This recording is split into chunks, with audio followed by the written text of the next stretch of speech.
ఈ సంవత్సరం ఖరీఫ్ సీజన్కు గాను కొమరోలు మండలంలో ఇప్పటి వరకు 250 ఎకరాలలో వరి పైరు రైతులు వేసినట్లు వ్యవసాయ శాఖ అధికారి రాజశ్రీ తెలిపారు.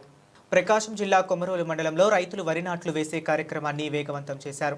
ఇప్పటి వరకు సరైన వర్షాలు లేక పంటలు వేయాలా వద్దా అని ఆలోచనలో ఉన్న రైతులు గత 3 రోజుల నుండి అల్పపీడనము అని తుఫాను అని అధికారులు చెప్పడంతో వరి నాట్లు వేసే కార్యక్రమాన్ని వేగవంతం చేశారు. వివిధ గ్రామాలలో ట్రాక్టర్లతో వరి నార్లను దిగుమతి చేసుకుని వాటిని నాటే కార్యక్రమాన్ని చేపట్టారు. ఈ సందర్భంగా వ్యవసాయ శాఖ అధికారి శ్రీమతి రాజశ్రీ మాట్లాడుతూ కొమరోలు మండలంలో ఇప్పటి వరకు 250 ఎకరాలలో వరి వేశారని, ఇందులో రైతు సేవా కేంద్రాల పరిధిలో చింతలపల్లె పరిధిలో 90 ఎకరాలు, అల్లినగరం ప్రాంతంలో 80 ఎకరాలు, సూరవారిపల్లె ప్రాంతంలో 30 ఎకరాలు, బ్రాహ్మణపల్లె ప్రాంతంలో 25 ఎకరాలు, దద్దవాడ ప్రాంతంలో 20 ఎకరాలు, రెడ్డిచెర్ల పరిధిలో 5 ఎకరాలలో రైతులు ఈ ఖరీఫ్ సీజన్కు వరి నాటారని, ఈ నెల చివరి వరకు మరో 100 ఎకరాలలో రైతులు వరి నాటి అవకాశం ఉందని ఆమె తెలిపారు. రైతులందరూ కూడా వరి నారు వేసే సమయంలో పంట చేతికి వచ్చే వరకు పాటించవలసిన పద్ధతులు, తెగుళ్ల నివారణ మార్గాలు, సేంద్రియ ఎరువులు కూడా ఎక్కువగా వాడాలని, రసాయనిక ఎరువుల మందుల వాడకం తగ్గించాలని రైతులకు అవగాహన కల్పిస్తున్నట్లు ఆమె తెలిపారు.